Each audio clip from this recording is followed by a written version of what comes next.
Alright, before we dive into the list of the best schooling fish, what's so great about schooling fish? Well, simply put, they're fascinating fish to keep in an aquarium. With the right fish in the right setup, you're going to be able to see how fish behave and move in the wild. These schooling fish often travel, explore, and feed as a group and in unison. Especially when these fish school in tight groups, they can look like they're almost a single animal, and this is quite interesting. So why do they school? Well, there's possibly many reasons, but they instinctively school mainly for comfort and safety. Together, these small fish act almost as a single larger fish, which can help them from getting attacked by other larger fish. I think that's really smart, and being able to observe this behavior in a fish tank is quite fascinating. Without further ado, let's dive into the list of the best schooling fish for your freshwater tank.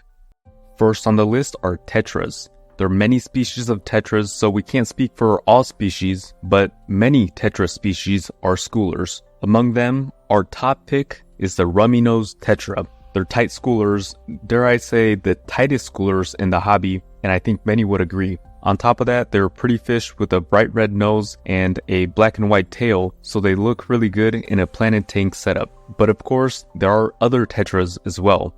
Besides rummy-nosed tetra, other tetras to consider would include cardinal tetra, black skirt tetra, Congo tetra, silver tip tetra, ember tetra, neon tetra, black neon tetra, Buenos Aires tetra, red-eye tetra, Colombian tetra, diamond tetra, glow light tetra, and lemon tetra.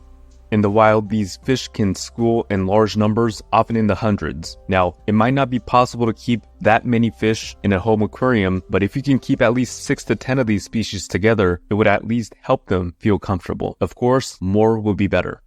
Next, outside of the scope of tetras, other species to consider would include tiger barb, pygmy corydorus, otocinclus catfish, clown loach, dwarf neon rainbow fish, harlequin rasbora, emerald eye rasbora, Beckford pencilfish, zebra danio, white cloud mountain minnow. Now, if you'd like more details about each fish, such as the minimum number to keep for each species, you can check out our guide linked below.